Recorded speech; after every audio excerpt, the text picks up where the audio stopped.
we have the Ayatollah of fantasy rock and roller with us today, Adam Rank. How you doing, Rank?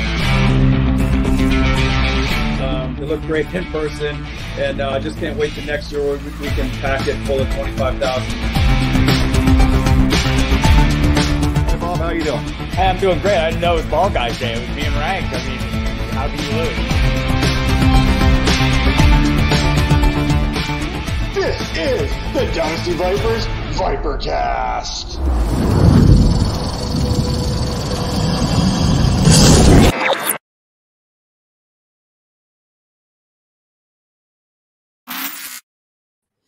Hello out there. We're on the air. It's the ViperCast tonight, presented by the Fantasy Points Media Group.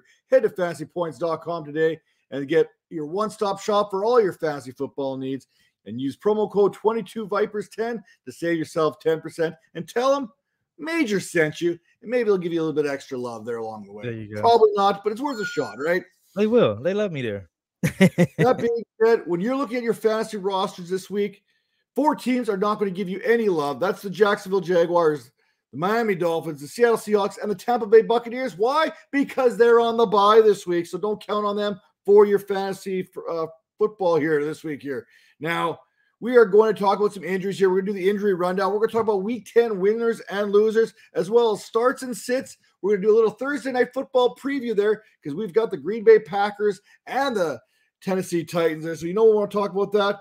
We're going to break down all this and more here, hopefully within the hour. But first off, some news and notes from around the league, starting with the running back position there in Arizona, where Eno Benjamin was released by the Cardinals. And as quickly as he was released, he was signed by the Houston Texans there. And it's not like he had any shortage of suitors. Even the Kansas City Chiefs put in a waiver claim for him along the way. But the Texans, they weren't done there because Amari Rodgers, he might not be able to hang on to a punt, but he could hang on to a job as the Texans brought him in as well. So quickly, Major, talk on the Texans here, bringing in both Eno Benjamin and Amari Rodgers. And is there any truth to the fact that Eno Benjamin probably took a big dump on Cliff Kingsbury's desk, and that's what led to his release? Honestly, that's the only thing that makes sense. I've been trying to dig a little deeper on that whole situation, and it's kind of quiet over there. So when you go from being a starter to being out on your butt, you pretty much did something along those lines to get them ticked off at you. But I like what the Texans are doing, man. They're going for it, even though they might not be all the way there talent wise yet. They're adding all these young pieces. Eno's going to be a good third down back for them, and Amari can actually play that slot position and do some kickoff returns and punt returns. So I like both of those pickups. Well, I don't know if I'd be putting Amari out there quite yet on returning those. I mean, I think he's muffed his last 4 or 5 kick returns. But the Eno Benjamin one is very interesting because we know what Dameon Pierce is capable of doing. We know that he's that little ball of hate out of the backfield. Well, we know Eno Benjamin is a pretty good pass catcher out of the backfield. So there's a bit of a compliment between the two that I think the Texans might have actually nailed because, let's face it, Rex Burkhead, he's not getting any younger right now. And they may have decided, you know what, Dameon Pierce is going to be our back of the present and of the future here. So let's give him a little bit of a compliment there in the pass game so we can get him off from time to time. Now, another thing that we want to talk about is Deshaun Watson returned to practice today and what that means for fantasy football. We're not going to dwell into the whole off-field hoopla or whatever you want to call it there, but on the field, what does the return of Deshaun Watson mean for the Cleveland Browns and for fantasy managers? It makes Cleveland Browns a playoff team. That team is surrounded with talent at the running back position, the receiver position, a tight end position, a young defense. Everything checks the box except for the quarterback position. With all due respect to Jacoby, he's a backup quarterback, and he knows that. Probably going to be a great coach one day, but he doesn't have the talent of Deshaun Watson. So if Deshaun can capture half of who he was when he was with the Texans, I think the sky's the limit for the Browns if Deshaun can catch some of that magic. Yeah, I mean, I don't hate it. I mean, I've got him kind of stashed away reluctantly on a few different rosters there for this moment. Now, let's give Jacoby Brissett there his credit. I mean, it takes a very certain type of quarterback to get anything out of David Njoku. We've seen David Njoku pretty much do nothing the last 5 years of his career here until Jacoby Brissett came and basically turned him into a tight end one prior to his injury. Now, another quarterback that I want to talk about, it probably has zero to do with anything with fantasy, but how about we give a little shout out to former BC Lions quarterback Nathan Rourke, who led the CFL this season in passer rating, who is set to begin working out for NFL teams next week. The 6'2", 210-pound Rourke is from Ontario, Canada. That is why he gets onto the show this week. He played collegiately at the University of Ohio. So, listen, he had a record 78.7% completion percentage last season. And now, you know what? Per Adam Schefter, there are teams lining up to see what he's got. We have set many quarterbacks from the CFL down to the NFL. Some of them good, some of them not. You know what I mean? Look at it. Mark Rippon, he was originally Canadian. Then Joe Theismann, he played for the Toronto Argonauts way back when. Jeff Garcia, Doug Flutie, varying degrees of success. Warren Moon, maybe? Warren Moon, Warren Moon is probably the greatest. He had some big seasons with the then Edmonton Eskimos, now the Edmonton Elks, and he was winning Grey Cup after Grey Cup before it was really a thing. So is Nathan Rourke the next one to make that jump from the CFL to the NFL as a quarterback? Time will tell, but I just had to slide a Canadian boy into the show. I get my token Canadian each and every week. Now I want to run down through some of these injuries before we get to our winners and losers, because there was a lot of injuries here in the last little while. So bear with me. I want to run down these really quick, and then at the end, just kind of tell me maybe one or two injuries that really stands out to you more than anything. Now, first off, it looks like Kyler Murray is going to be a game-time decision for Monday Night Football. He was trending in the right direction there, but he could miss another game or two. Corey Davis for the New York Jets, he still isn't back at practice, but the rumor is he could be back this week against the New England Patriots. Josh Allen, limited with that elbow. Expect that to be pretty much a thing the rest of the season, where he's going to be limited through practices. But, hey, they got about 6 feet of snow coming to Buffalo here this weekend. And, yeah, I don't know, that old elbow, it might not quite be what he once was. Now, we've also had some other big hits. Dallas Goedert, Cooper Kupp, both landing on the IR. Tyree Jackson, he was activated after that injury to Dallas Goedert there. If you remember, the 6'7" University of Buffalo quarterback turned tight end for the Eagles. He is an intriguing option here, possibly moving forward. I mean, it's a wait-and-see approach when you got a guy like that. Keenan Allen, Mike Williams, they return to practice in a limited fashion. I will believe this when I see it on the field on Sunday. And this matchup against the Chiefs on Sunday is probably the reason to get these guys in sooner rather than later, especially with the Chargers on the outside looking in as far as the playoff picture is as of today. Now, DeAndre Carter, Gerald Everett, they were also limited there a little bit there. Gerald Everett has a bit of that groin issue there. If you could pivot away from him, that's probably a wise decision. Also limited there with an abdomen injury there is Devontae Adams, something to monitor. Nico Collins there for the Houston Texans. I mean, the Texans really can't afford any more wide receivers going down. He had a limited session there. Brandon Cooks also did not participate today, which was Wednesday. KJ Hamler again on Wednesday did not play, and he is expected to miss some time there for the Broncos. Kendall Hinton there, he was limited. Matthew Stafford, here's some good news for Rams fans, I guess. Matthew Stafford practiced in full, so it looks like he's trending in the right direction, coming back from that concussion. You know what? If I'm Matthew Stafford, I'm probably faking a headache here. And we've all experienced someone faking a headache back a time or two in our careers.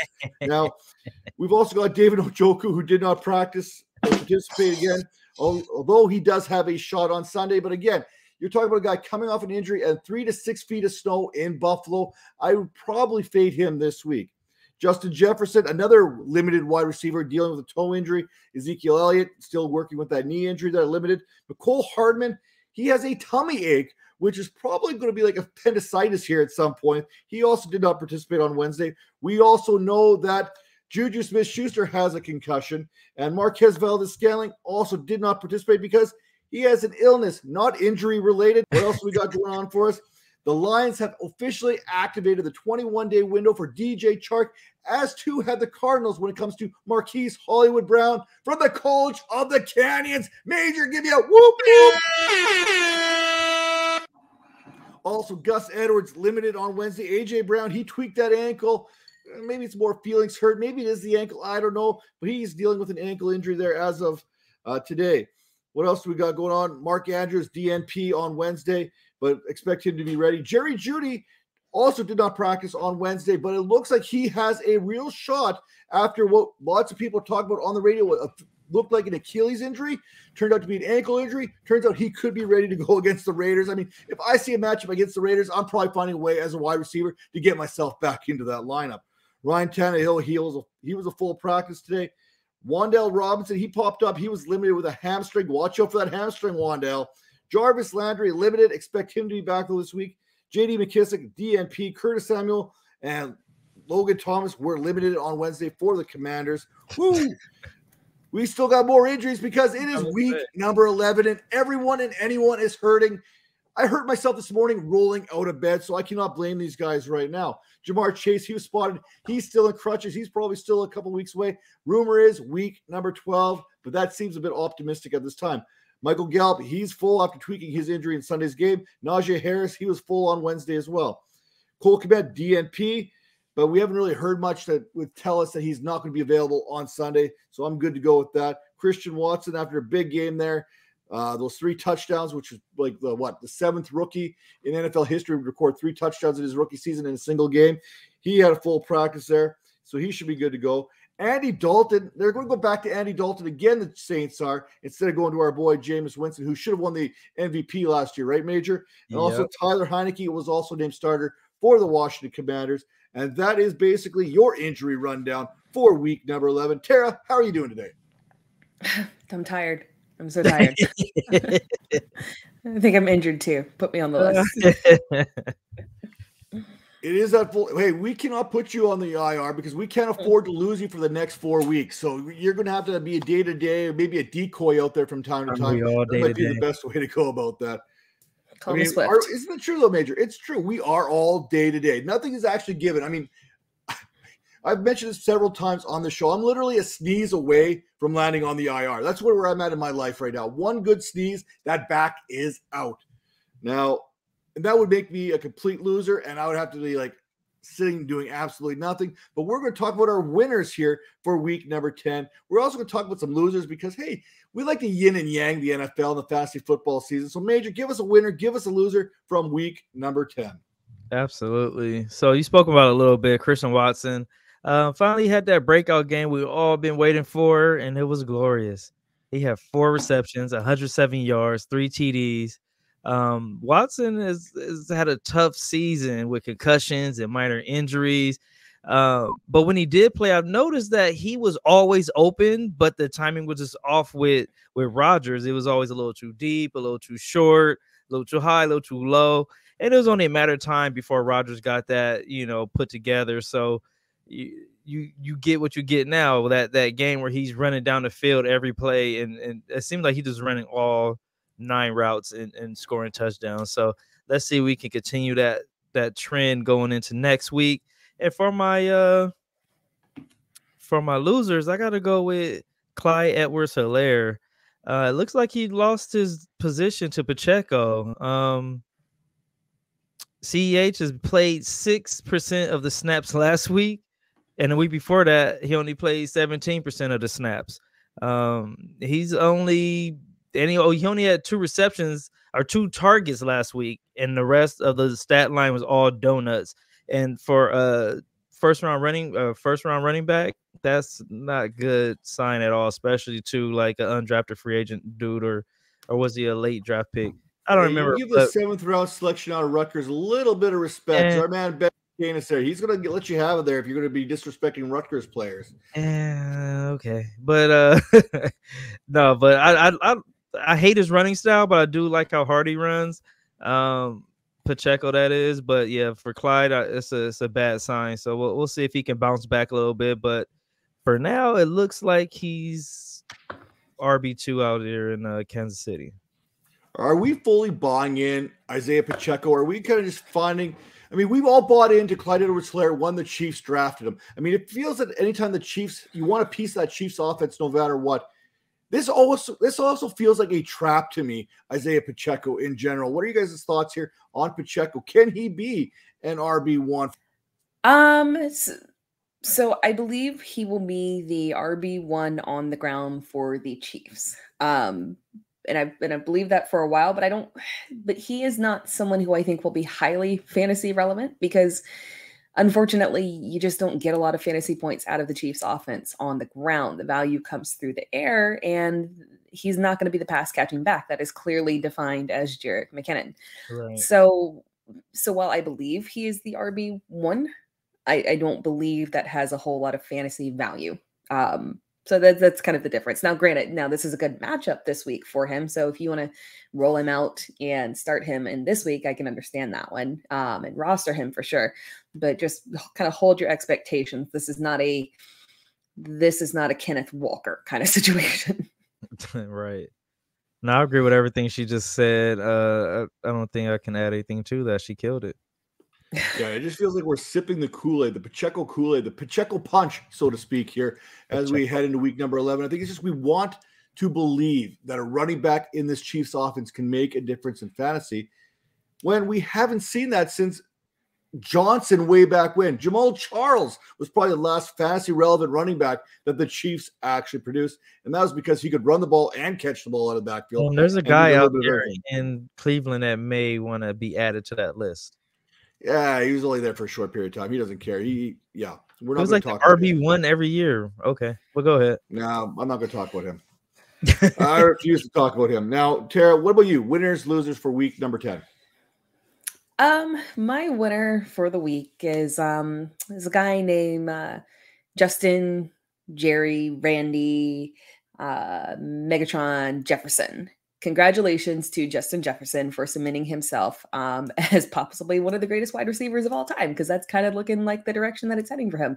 He literally just created one of the most incredible catches ever. It's just kind of wild, the path that he's on.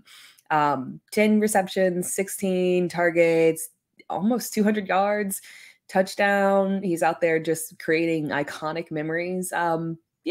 Biggest winner of the week, definitely Justin Jefferson. And then my loser of the week, it's going to be Brandon Cooks, who had an extremely rough week. And it's been a rough couple of weeks for Brandon Cooks. He, very upset with the Texans organization, lost his favorite guy in the front office, didn't get the trade that he wanted, not really tradable at this, in general. It's going to be hard for him to kind of escape that offense. Not happy with the direction, not happy with the usage, not happy with the team as a whole, and not really the RB1 the wide receiver one of the team anymore. It's Nico Collins that's taking over, getting the most targets, having the most opportunities. And Brandon Cooks is just kind of falling off to the side, unfortunately, which sucks because he's someone that I obviously, love heading into the season, as you always should. And it's just not working out for him. Matt, remember when I told you about Nico Collins and you just kind of poo-pooed all over that? And you remember that? No, I don't remember anyone poo-pooing you on your Collins take there, but there's plenty of takes that we've poo-pooed on you. Is that what we're doing? You guys poo-poo on all my takes. I end up being right every single time, but that's neither here nor there. I cannot believe you're talking about OBJing people here or live on radio. Now, I'm just saying. Now, the Justin Jefferson, that was interesting because he is the first wide receiver to record 20 100-yard games in his first 3 NFL seasons. We're only halfway through that 3rd NFL season. That's how good Justin Jefferson has been. Now, I see Tara did call an audible there on her losers because, hey, I'm going to stick with this because DeAndre Swift also happens to be a loser this week. Now, for me, my winners and losers, we're going to go to Dallas to talk about the biggest winner of week number 10, and that is CeeDee Lamb, wide receiver 1 for the week. 15 targets, 11 receptions, 150 yards, and 2 touchdowns. Add that all up, bip, boppity, boo, and you get 38 fantasy points. Yeah, that's right. Lamb has 10 or more targets in 5 of 9 games this season with 65-plus yards in each and every one of those games outside of week number 1, which was obviously the week that Dak Prescott ended up getting hurt and Cooper Rush had to come to the rescue from weeks 2 on until recently. Now, it really does appear like Dak Prescott has eyes for CeeDee Lamb and CeeDee Lamb alone. So, hey, I'm all in on CeeDee Lamb for the rest of the season. Now, my biggest loser for week number 1, maybe Major was right all along. Christian McCaffrey, you are a loser for week number 10. McCaffrey isn't even the RB1 on his own team, although he did outscore Austin Eckler last week. So let's give him that, right? Now, saying that, We're going to start this argument again. All right. We're going to make this show 2 hours. Back. Every show I get a chance, I'm going to circle back. But let's give Elijah Mitchell a little bit of credit here. Kyle Shanahan basically told us we are going to preserve Christian McCaffrey. Christian McCaffrey's injury history has dictated that we need to cut back on the miles. And Elijah Mitchell, before his injury, was averaging 4.94 yards per carry in that outside zone scheme, something that Christian McCaffrey has historically struggled with. Now, Major, you know all the different schemes for a running back. Running that outside zone scheme is a little bit more difficult than some of the other types of schemes that coordinators come up with. So it's going to take McCaffrey a little bit more time. And this is something that Elijah Mitchell has been very good at. That's why he was able to leapfrog everyone last year into that RB1 status for the San Francisco 49ers. Now, Mitchell did out carry CMC 18-14, produced 89 yards on the ground compared to McCaffrey's 38 yards. But again, they went with a hot hand late in that game. And you know what? It worked for him. So I think we're going to see a 1A, 1B type thing here for the 49ers. Mitchell's going to get sprinkled in there. You're not going to like it for fantasy, but I think this is going to be beneficial to the 49ers offense in general. Yeah. Now, let's get into Thursday Night Football because we have a couple big-time running backs in this matchup. We're going to talk about Derrick Henry. We're going to talk about Aaron Jones. Hopefully you guys kind of prepared for your 1v1 matchup. But before we get into this one right now, Major, let's talk about some props. Let's see, maybe we can win me a little bit of money here. So talk about these couple props that you are higher on than most people. Yeah, so for my first one, I'm going to go with Derrick Henry higher than 103.5 rushing yards. Henry has beat that mark 5 times this season. And when he does, he's doing it at a high clip. He's doing it like 200 yards rushing, 150 yards rushing.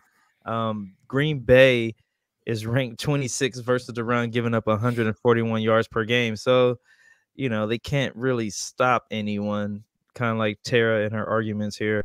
And then we have Allen Lazard. Allen Lazard, let's go higher than 48.5 receiving yards. You know, he's returning from that shoulder injury and looking to get back to that wide receiver 1 status, especially after, you know, the rookie went crazy last week. So I think Lazard wants to like kind of prove that he's still the man there. He's beat this mark 4 times this season and came pretty close 2 other times. So Tennessee is second to last, giving up 280 passing yards a game. So just like Green Bay can't stop the run, Tennessee cannot stop the pass. So it's going to be an interesting game. All right, so I already plugged those 2 into my underdog higher lower thing right now. So we've got Derrick Henry 103.5 rushing yards higher. We've got Allen Lazard 48.5 yards receiving higher. Is there anything else that we're feeling right now? Are we feeling anything about Ryan Tannehill at 186.5 passing yards higher or lower on that? Or we just kind of, is that one of the ones we want to kind of avoid altogether because of, well, last week Tannehill decided to pass and they decided not to run as much.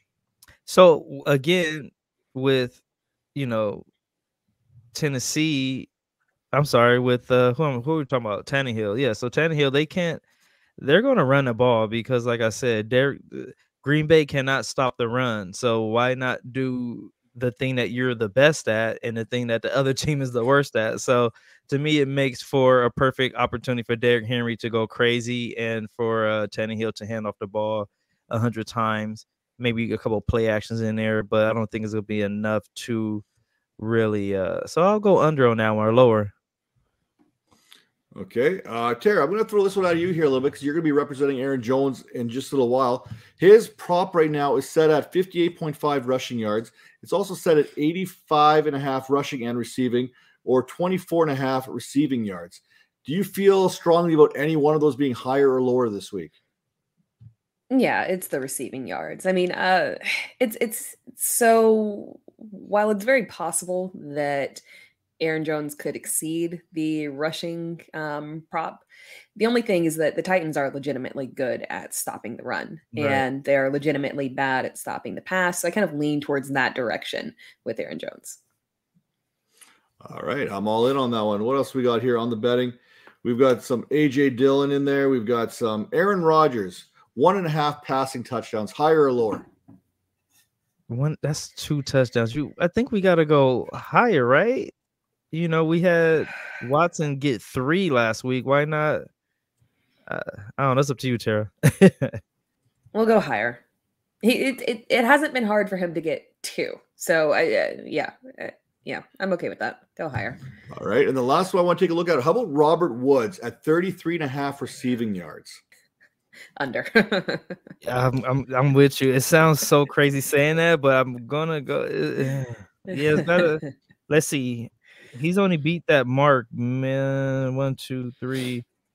Well, since the bye week, he hasn't had more than 26 receiving yards. So I'm gonna go with under on that. He had 26, 26, 0, and 10. So all right, so there you have it. Our prop betting for week number 10 for Thursday Night Football. We have Derrick Henry over 103.5 rushing yards, Allen Lazard over 48.5 receiving yards, Aaron Jones over 24.5 receiving yards, Aaron Rodgers over on 1.5 receiving touchdowns, and Robert Woods, we're taking the under on 33.5 receiving yards. Boom, it's submitted. We've got our first ticket in for that contest over on Underdog. So he's going to share all his money that he wins with us too, Tara. So just be ready for that. There we go. Gots to love them $2 bets, which is like $5 Canadian, just so you guys know. So I'm really risking a lot here on this. Now, Tara, we've talked about prop betting here. Now, Tara, what do you got from us on a DFS standpoint? Anything that we could kind of pull there for our fantasy lineups? Oh, the DFS.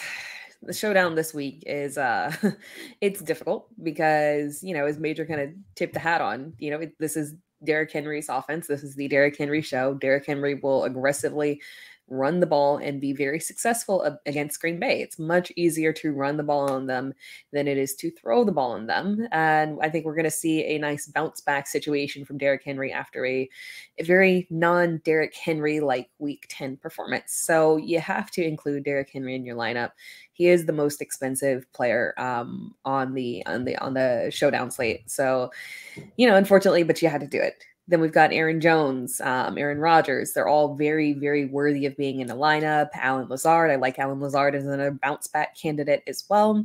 Christian Watson is an interesting one, obviously, to include, although he is priced up, so you're not getting a discount on him. And then at that point, you start to get into the area of people that you want to avoid. Once you get below that, it's a lot of guys that are very risky options, very low upside. I don't think we'll see a repeat performance from Nick Westbrook-Ikine. So you really just got to focus on those higher rostered players. And then when you are those high expensive players, but then when you want to dip down, a couple of interesting options. Dontrell Hilliard is someone who could be interesting this week. Again, we talked about that Packers run defense. We've seen Hilliard in the past be more successful in terms of his involvement, a little bit on the ground and then through the air as well. So I could see him getting involved. Is a really focus on the running backs in this game. Traylon Burks is also someone, if you want to kind of touch on the wide receiver options on the Titans side, avoid Robert Woods. There's no upside there. Traylon Burks or Nick Westbrook-Ikine, a little bit too expensive. Traylon Burks, the least expensive there in terms of salary of those Titans wide receivers. And he does have a little bit of upside as he's coming back and getting more involved. And then the only other thing that I do want to mention, if for some reason Randall Cobb is available, we don't 100% know yet, but if he's activated tomorrow, he's only $200 on DraftKings and an absolute must include if he is active tomorrow night. Yeah, we did this betting here last week there with the 49ers and the Chargers. We had Elijah Mitchell came in for $200. We plugged him in our lineup. It allowed us to get both Christian McCaffrey and Austin Eckler both in our lineups because of the savings that we were able to do. Now, I like that you mentioned that Traylon Burks there because although the statistics were not there, 3 catches, 24 yards, he did have 6 targets. He did run a route on 29 of Tannehill's 38 dropbacks this week, coming off of that IR stint. So that's telling me that he's getting back up to where he needs to be. I mean, will production meet potential? I can't say for certain, but it's obviously trending in the right direction. Honestly, you really don't want any pass catcher in this Titans offense, but if there was one, it would be Burks based on upside and that potential. We have a team here with the Tennessee Titans coming off a huge win last week where they knocked off the Denver Broncos. Kind of going bizarro there because Denver's very good against the pass, and the Titans actually used their passing game instead of Derrick Henry, who's really struggled. I think Derrick Henry had about 2.8 yards per carry. And you mentioned Nick Westbrook-Ikhine there, 2 touchdowns, including that 60-plus yard bomb. So, I mean, it was really a weird game to kind of watch there. Meanwhile, speaking of weird, I mean, I guess we should kind of expect this when we get the Packers and the Cowboys together, because I think the Packers have traditionally had the Cowboys number in recent memory. But the Packers have now kept their season alive, quote unquote, Aaron Rodgers, with a big win there in overtime, driving that record to 4-6, where now they're sitting behind both the San Francisco 49ers, who are 5-4, and the Washington Commanders at 5-5. Now, San Francisco has that last playoff spot, so the Packers do need to jump 2 teams, and they need this win probably more than most teams because they're already in playoff mode. Now, that being said, if you're going to win this game, if you want it, we're already talking about the winter wonderland in Wisconsin. The frozen tundra of Lambeau Field looks like it's going to be in play this week. We know what's going on in Buffalo, but we're also getting snow in Green Bay. So that means fire up the running backs. We've got Derrick Henry. We've got Aaron Jones. 1v1. Tera Roberts.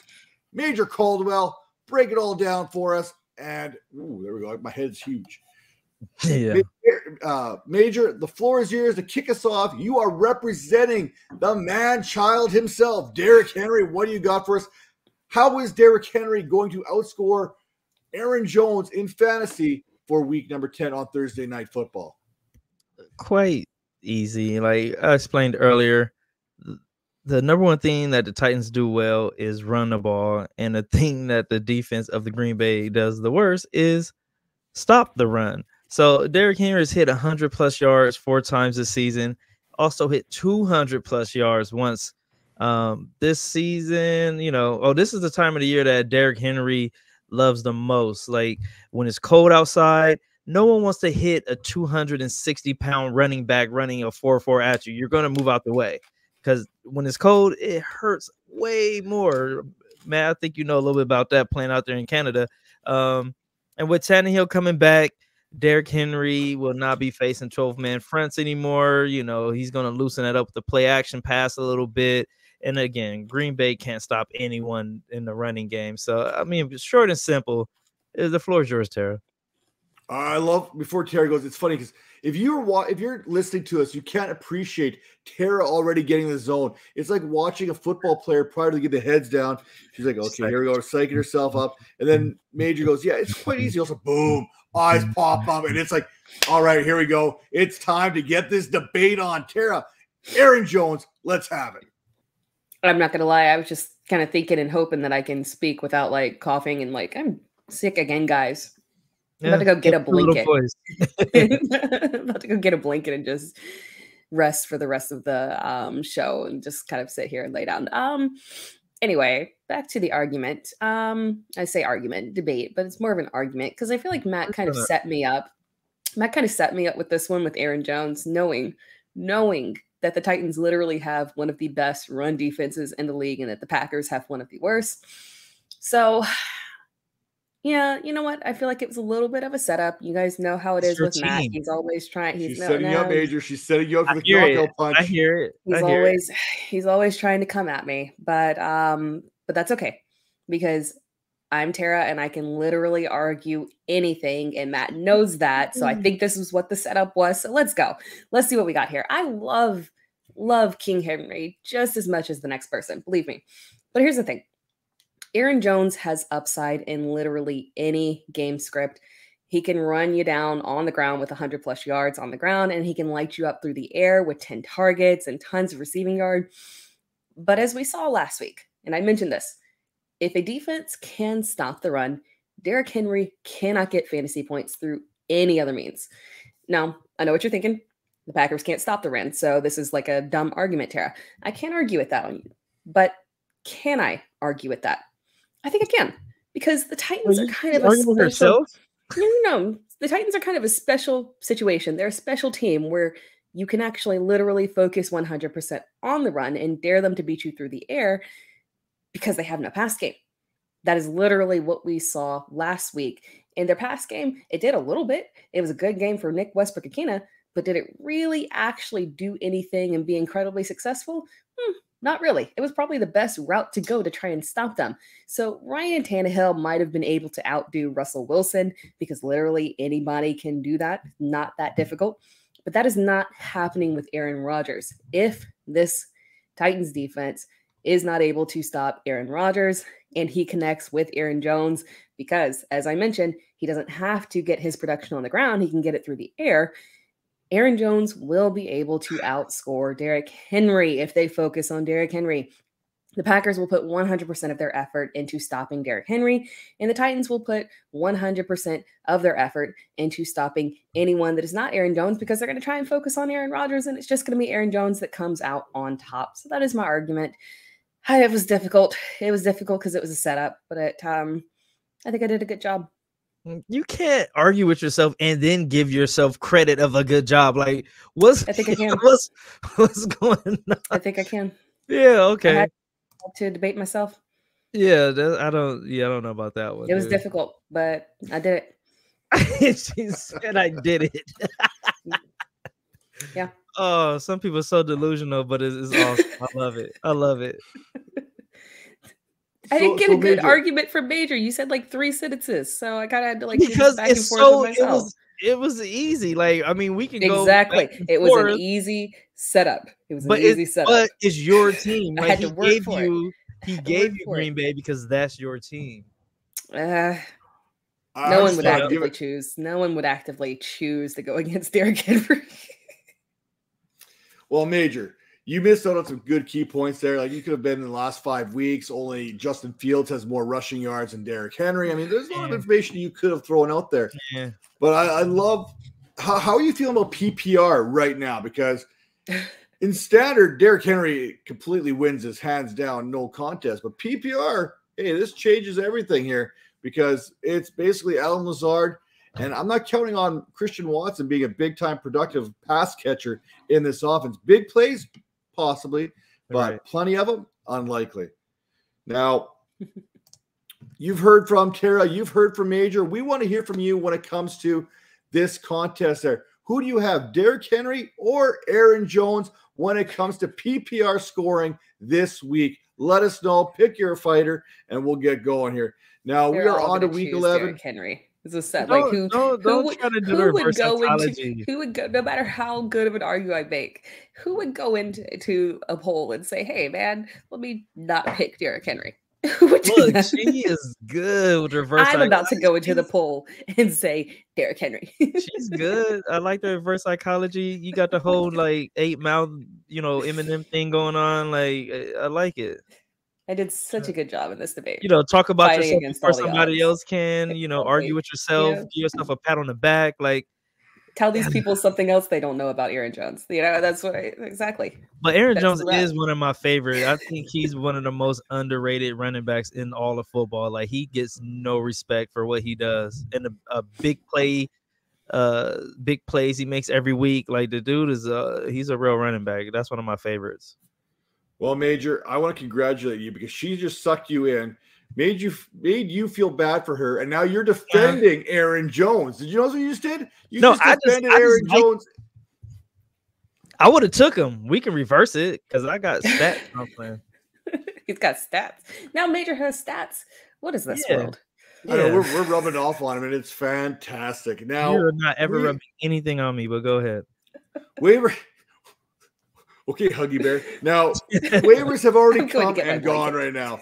The waivers, they've come and gone already. So we're going to talk about other ways to add players to your lineup here. We're talking about trades, who we're trading for, who we're trading away. Major, kick us off here. Who are you trading for? Who are you trading away? Yeah, I'm going to trade for Deshaun Watson. I know it's going to be hard because of people who kept him on their rosters. They're like...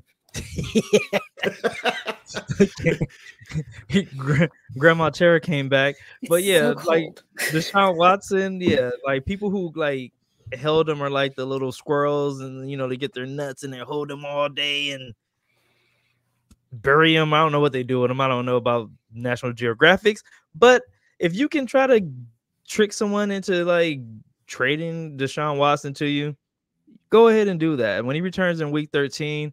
He'll be named starter. The coach already said that. And Cleveland will have one of the easiest remaining schedules in the league, only facing one top 10 pass defense in their last 6 games of the season. Amari Cooper and Donovan People-Jones have been playing really well with Jacoby Brissett. Watson will have one of the best running games to fall back on, so it takes some of that pressure off of him. He doesn't really have to go out there and throw the ball 100 times. He can do a lot of play action and stuff like that. That's the quarterback's best friend. And last but not least, the Browns have a young, talented defense. I think that's going to get rejuvenated when they get that new quarterback under the center. So, yeah, keep an eye out for Deshaun Watson and do whatever you can to get him. I think it's going to work out in Cleveland for him. And a person I'm going to trade away is one of Matt's guys. I got to get rid of Josh Jacobs. The Raiders have one of the hardest remaining schedules when it comes to running backs. The last 3 weeks. The next 3 weeks will be kind of easy, but weeks 14 to 18, they will face the Rams, the Pats, the Steelers, the Niners, the Chiefs, all pretty much in the top 15, except for I think it's the Pats is like right outside of that. And Jacobs has performed well, adding the receiving out the backfield. He continues to run hard. But more importantly, like Raider fans are really gullible. So find you a sucker to take Jacobs off your hand, and you can get some players and picks for him. So find someone like Matt, hit him up, give him an offer you can't refuse, and he's gonna do it because Raider fans, they just love their Raiders, Well, I pity the fool who's trading Josh Jacobs. Now, Tara, who's someone you're trading for, and who's someone you're trading away? I'm trading for Travis Etienne.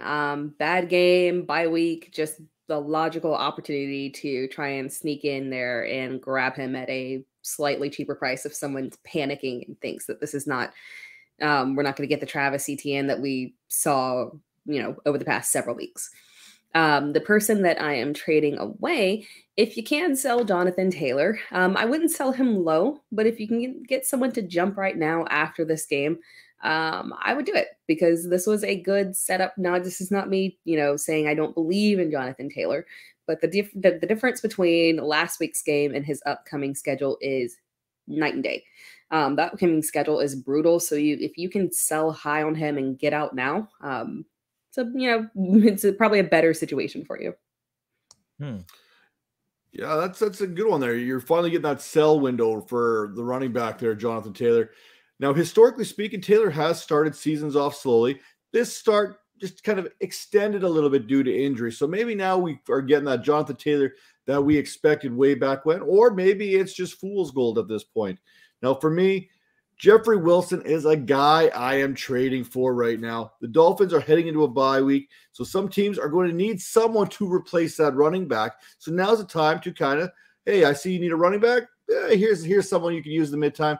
Just send me a little bit of Jeffrey Wilson back. 26 carries, 170 yards on the ground, not to mention 5 receptions on 8 targets in just 2 games.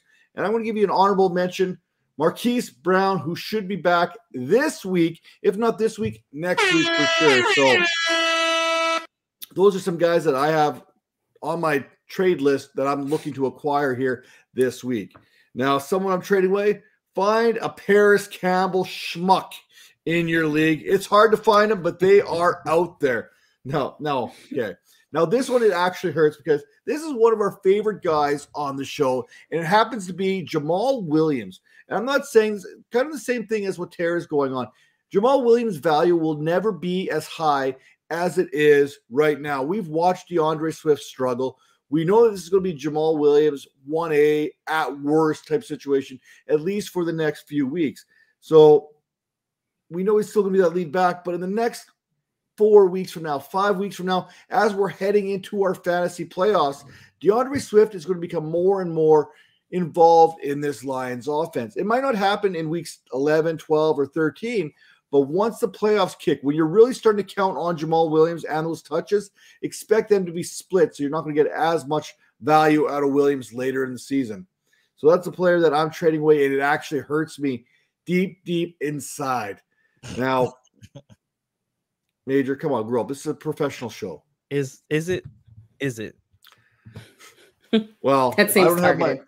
I don't have a blanket on me, but hey, I'm trying to keep things professional. And we're back. It's like y'all don't understand how cold it is. Like, I mean, like Major, you're in California, but you're in Houston. It feels like Canada here in Houston. It's super cold right now. Super cold. It would be funny if you every time you like turn the camera off, you come back, you look more like an old lady. You have like those glasses. You come back with like a little tea or something. It's possible. I could do. I gotta pull this up. I gotta find out what the actual weather is here up in my neck of the woods because I can't do the translation. Below zero. Oh well, no, I think we're above zero. I don't do Celsius, so yeah, we don't. You gotta Americanize that for us. Yeah, America. So to Americanize it, we're 15 degrees right now, and it's nice. It's still shorts and t-shirt weather up here for me. Y'all are crazy. It's not. Super crazy. No. That's it. That's why I live in the South. Oh yeah, I would say that's it's down. 40 right now, and I'm just like super cold. 40. I can't even imagine what I'd be wearing if it was 40 degrees out. Now, what I can imagine is who we're starting and who we're sitting for week number 11. Major, you're going to kick us off this week, mostly because these players were the only ones that were left by the time you got to the show sheet after Tera was on it like 2 days ago, and then I got in on it, and then, well, eventually you got it. But hey, you got some pretty good starts and sits. So why don't you kick us off at the quarterback position? Yeah, even though you guys got in there before me, you still got it wrong somehow. I don't understand. But let's kick this thing off with Justin Fields versus Atlanta. He has finished the last 2 weeks as QB1, posting 615 yards and a total of 8 touchdowns. He's been just balling out of control. But he's facing one of the worst defense with the Falcons. They give up a total of 400 yards per game. So that map to me just kind of adds up to Justin Fields having another monster game. So, I have one of my fantasy leagues where he ended up scoring like 68 points. So it's kind of crazy for him. And I'm gonna go ahead and sit Matt Ryan versus Philly. I know Matt Ryan, kind of played well last week, putting up 21 completions on 28 attempts, 222 yards, a touchdown. He even ran Matt Ryan's, get into a Justin Fields bag, 38 yards and a touchdown. But the Eagles are coming off that first L, and I know they're going to get they want some redemption. So, Philly's going to go up there and show who they really are. And they're only giving up 178 yards per game to quarterback. So, yeah, it's gonna be a long game for Matt Ryan. I think he's gonna come back down to earth this week. Well, Major, I'm glad that you pointed out it was a good idea to start the quarterback who's the QB1 over the last 4 weeks. I'm glad we got that under control. Tera, who are you starting and sitting here in week number 11? Yeah, he said we missed an opportunity. I didn't even think that was an option. That was kind of like yeah. Can you just go to yours, please? Matt and I went a more challenging direction. Did you really? Yeah. One of the greatest quarterbacks of all time. Continue, please. Who literally no one has started all season long. Yes, Aaron Rodgers versus Tennessee. You can start Aaron Rodgers. Don't let Russell Wilson's awful performance against Tennessee last week fool you. Tennessee is a good matchup for quarterbacks. We talked about it earlier. The Titans defense is reeling with injuries. Rodgers has lacked upside all season, but he's had a fairly consistent floor, around 16 fantasy points, and he does have some upside heading his way. Week 10 was his best performance. He finally hit 3 touchdowns on the season. So things are trending upwards for him. And if Christian Watson can become, a regular strong part of this wide receiver core, things are really looking up for Aaron Rodgers. My sit of the week is going to be Derek Carr versus Denver. I'm sorry, Derek Carr. I feel bad for him. Did you guys see the video of him basically in tears? I feel so bad for him. It's not fair. He does that all the time, though, right? Josh McDaniels should not be a head coach. I'm tired of this nonsense. True. Get one of these. These players don't deserve this. This is not right. But yeah, unfortunately, Derek Carr, this is a truly awful matchup for you. Denver's offense has been awful, but the defense is legitimate. They were 1 quarterback away. They just didn't get that quarterback, unfortunately. So yeah, I would not start Derek Carr, unfortunately, against Denver. Oh, that was a hard choice. This may be the battle of the two worst head coaches in the National Football League. I don't think Russell Wilson is necessarily the problem in Denver. I think it's Nathaniel Hackett and that play calling in general. Now, Wilson's not without his warts. Let's not kid ourselves. But, I mean, at the end of the day, Hackett is supposed to be this genius play caller. Josh McDaniels is supposed to be this genius play caller. And I ain't seeing nothing. A lot of poo-poo out there, right, Major? Poo-poo is the word for today's show. Well, I'm sorry, Lions fans, but I'm going to poo-poo all over you here because if we set the baseline for a quarterback at about 17 fantasy points per game to be a startable contest, well, the Lions, they're giving up 23 fantasy points per game to the quarterback position.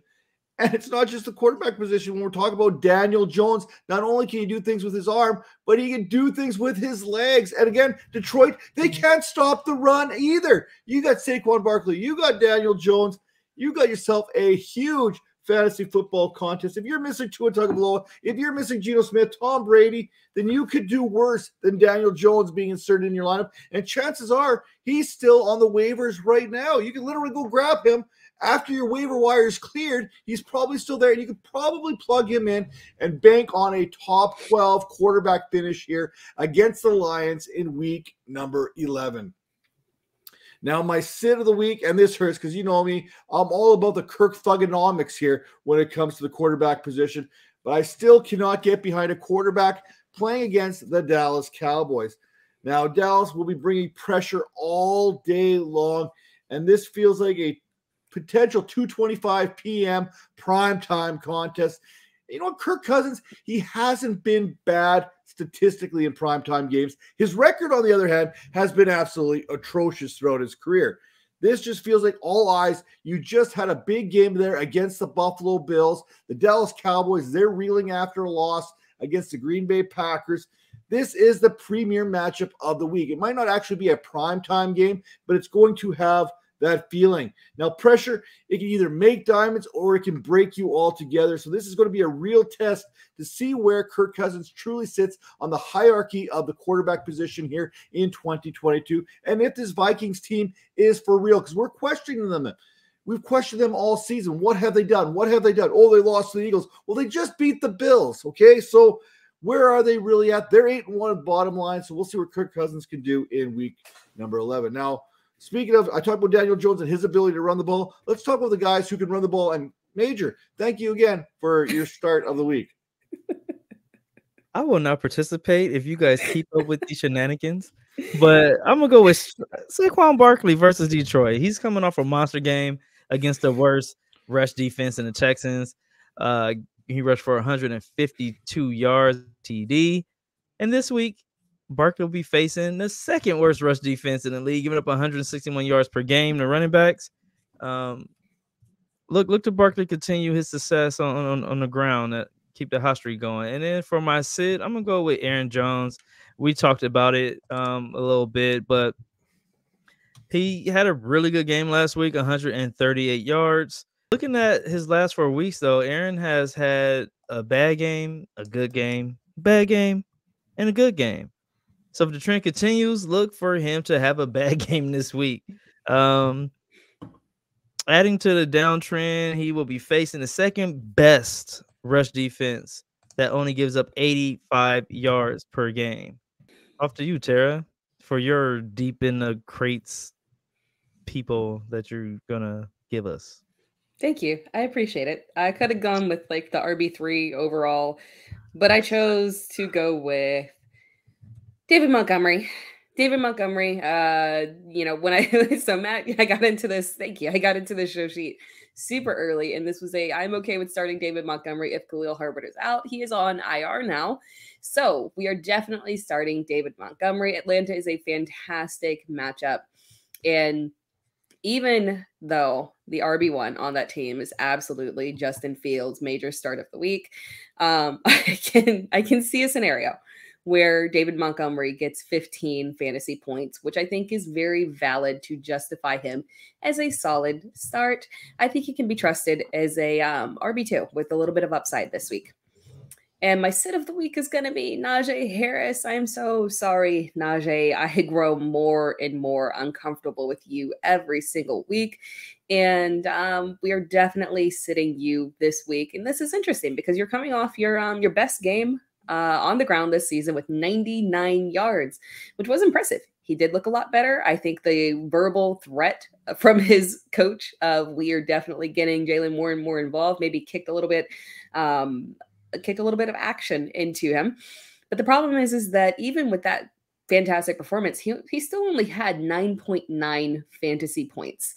So, unfortunately, he's just not giving us that kind of upside that we need to put him into the starting lineup. And his snap count did unfortunately still dip down.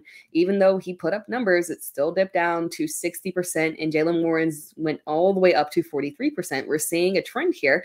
We know that they want to get more and more involved, and this is just not a good situation for Najee Harris. So, unfortunately, if we just continue to see this and we see Warren getting more involved and snagging more passes, Najee is just going to be useless in terms of fantasy upside. So I'm sitting him this week against Cincinnati. And my start of the week is coming out of the same game as Tera's start of the week, except I'm going with Cordero Patterson versus Chicago there. Patterson has now had a couple games to kind of get back into the whole thing. He's also had 10 days of rest before his third game. So you got to remember, he played a game and then he had a short turnaround to play on Thursday Night Football after just coming off the IR there. So he wasn't really close to 100%. I'm expecting him to be 100% for this contest. And you know what? The Bears, they give up some yards on the ground too. So there can be plenty of running involved here this week in this contest. Now, my sit of the week, James Conner versus San Francisco. The Cardinals will never be able to run the ball again. I curse thee for releasing Eno Benjamin on Monday. That and the 49ers, they are a tough matchup on backs all season long. Last week, they were able to hold Austin Eckler, one of the top running backs in the entire National Football League, to 24 yards on the ground. Now, moving along to the wide receiver position where PPR actually matters. Major, who are your starts and sits for the wide receivers? Ooh, let's see. So much shade that's going all around all the time. Just like from me to you to her, it's like everywhere. We just throw shade at each other, but we love each other. It's weird. But let's see. I'm going to go with CeeDee Lamb versus Minnesota. He's coming off a career day. He posted 11, 150, 2 TDs. Look for the success to continue versus the Vikes defense, who's given up 122 yards to receivers per game. That's the second most in the league. For my sit, I'm going to go with another one of Matt's Raiders. I'm going to go with Devontae Adams versus Denver.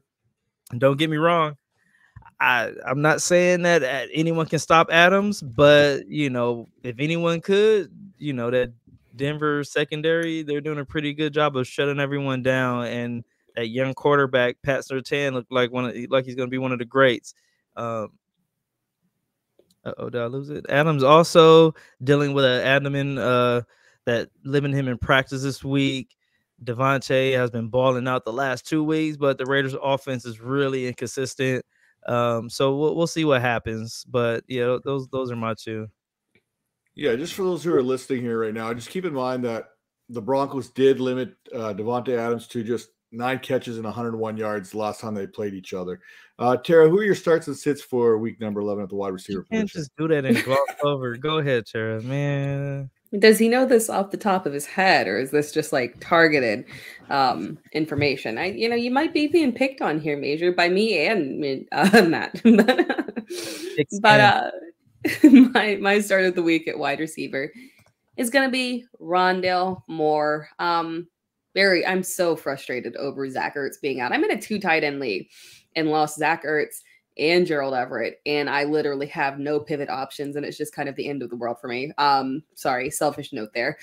But Rondale Moore, good for him. He now has the opportunity to continue this amazing push that he's had. He has been an absolute monster, particularly in Matt's favorite format of PPR. He's going to get a ton of targets, and everything is going to literally be thrown underneath. We're going to possibly not see Kyler Murray again this week. Rondale Moore had 9 receptions on 13 targets. 13. Highly impressive for 94 yards.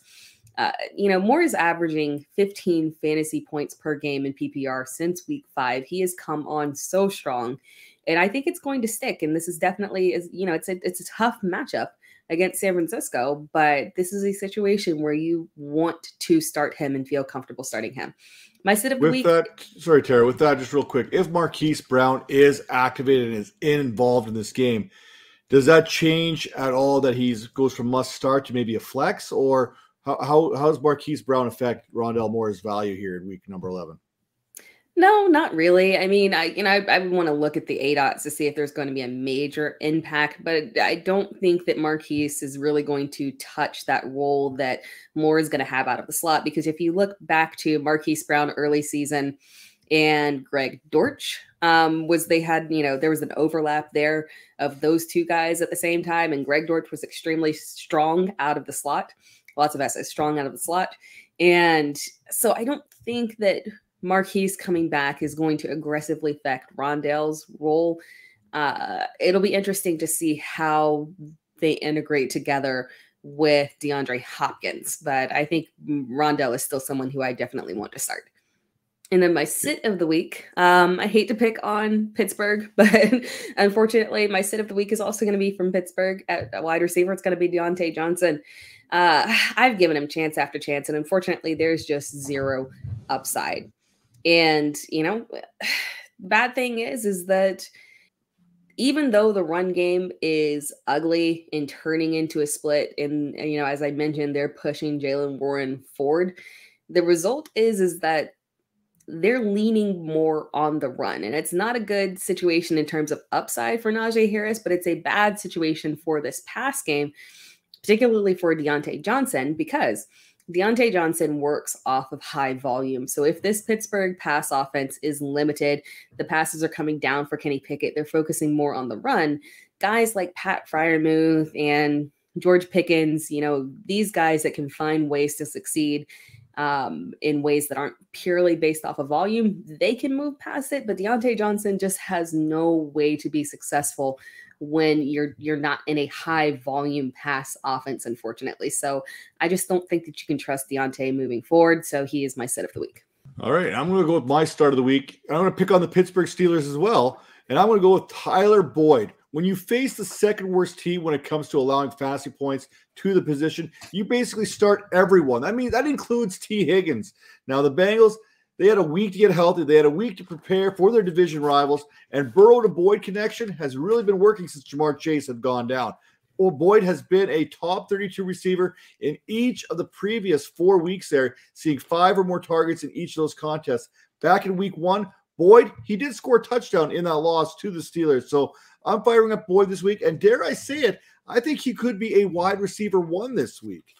Now, for my sit of the week, and this one hurts, as another friend of the show here, so to speak, Michael Pittman versus the Philadelphia Eagles. Now, I know that Terry McLaurin basically just owned Darius Slay last week. This Eagles team is going to be pissed off. Major kind of talked about this a little bit earlier in the show, but I don't see the Eagles giving up much to Pittman and the Colts this week, at least in the passing game. Now, the Eagles are allowing less than 30 fantasy points per game against opposing receivers and less than 10 against opposing quarterbacks. Now, we saw what Max Crosby was able to do last week as an individual against this Colts front, but this Eagles front is 9 deep, and keeping Matt Ryan up and off balance, I don't like this for Matt Ryan at all. Just the pressure that the Eagles can bring. I mean, if Max Crosby was able to do what he was able to do, what is this Eagles team going to be do? Now, this Eagles team, it is missing Jordan Davis, a huge part, but he is that run stopper. So expect the Colts to run the ball, and run the ball. So that means less passing involved. That means less Michael Pittman.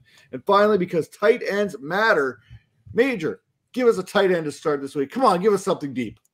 I'm going to go with George Kittle versus Arizona. And I know you guys are going to say picking from the top and all that stuff, but the last 2 outings, he's only put up 4 receptions, 60 yards, and 1 TD, and that's in 2 games. So he has not been all roses over there. That will change this week when he goes up against Arizona. We all know Arizona gives up the most yards to tight ends. So go ahead, plug him in there and be happy with it. My sit, I'm going to go with, the man, the myth, the legend, Kyle Pitts versus Chicago. Pitt has I can't even read anymore. Pitt has more than 30 yards only twice this season. Again, he's only had 30 yards twice this season. That's a shame for someone with that much talent, but it's not his fault. He finds a way to get open, but Mariota finds a way to miss him every single time. Kyle will face the Bears defense that only gives up 32 receiving yards per game to tight end, so they're one of the best teams at that. So I'm pretty sure you can sit him for the rest of the year. You know, when Kyle Pitts was coming out of the draft and he went with the Atlanta Falcons, everyone was basically calling him a unicorn. Remember those conversations? Yep. I am glad that everyone was right because unicorns are non-existent and neither is Kyle Pitts. Oh, now, Tara, who are your starts and sits? You've been waiting for that one. That's a good one, though. He zoomed up that joke. Before I dive into mine, I just want to, I did a little quick research. Major starts of the week. QB4 overall. His running back, RB3 overall. His wide receiver 8 overall. And his tight end, unfortunately, has missed a few games. But if you go off of his average in points per game over the season, no, that's legitimate. I mean, people argue you should go with average points per game rather than total points per game. But this is why I hate it. Points per game puts him at tight end. Let's see, 1, 2, 3, 4, 5, 6, 7 on tight end 7. Tight end 7 is like tight end 35. Is it? You're not tight end 1, 2, or 3 is not even relevant. Come on, guys. I mean, considering when Considering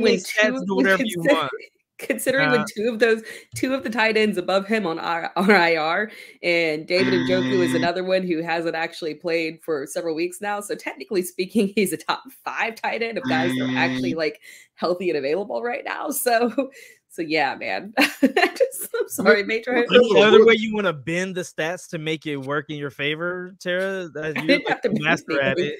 I didn't have to bend anything. You bend every stats are for.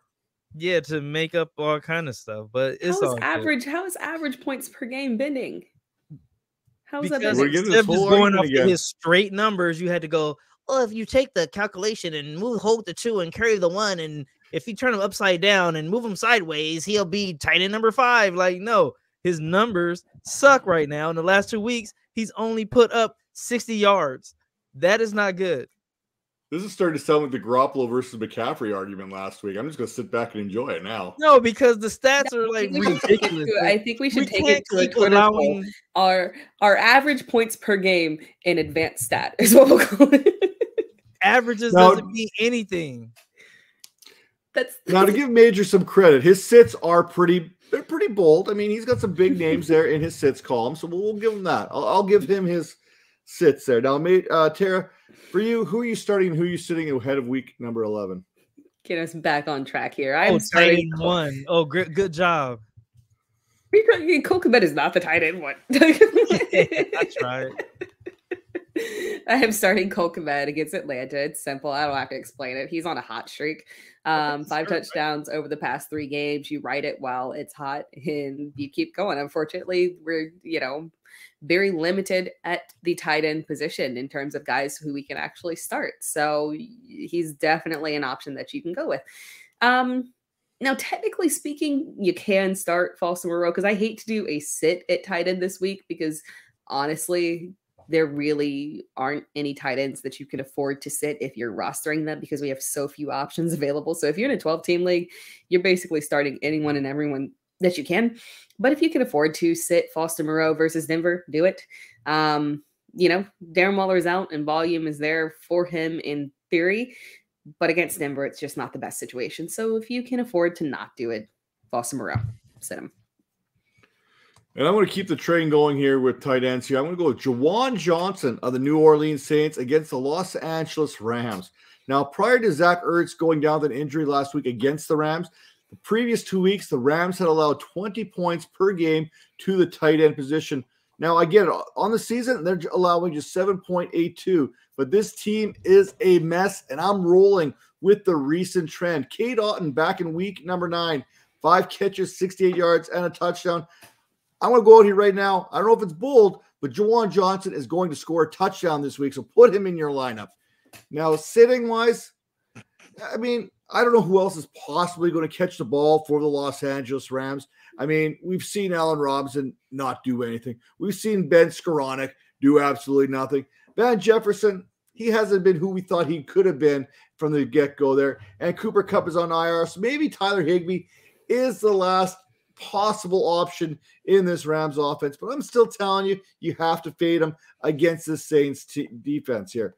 Now, I'm going to bet that the Saints continue doing what they're doing, allowing 8 or less fantasy points per game. Now, I'd expect a similar production from Higbee as what we saw from Pat Freiermuth there last week, a game in which he saw about 4 passes for 36 yards. Now, Tara, I'm not a math person per se, but 7.6 fantasy points seems a lot less than 8 fantasy points at the tight end position. And for me, that doesn't quite do it. So we know the Saints team is tough. They're holding tight ends to less than 8 fantasy points per game. I think they're going to hold Higbee to less than 8 fantasy points this week as well. So if you're looking at a matchup for the tight end that you're starting this contest between the Rams and the Saints, I'm going easily with Juwan Johnson. Now, with that all being said, hey, this has been another episode of the Dynasty Vipers ViperCast, and I leave you with this last little bit. If you have a player who happens to be in the top 10 of their position, you have to start them each and every week. And we will see you starting with us next week. Take care.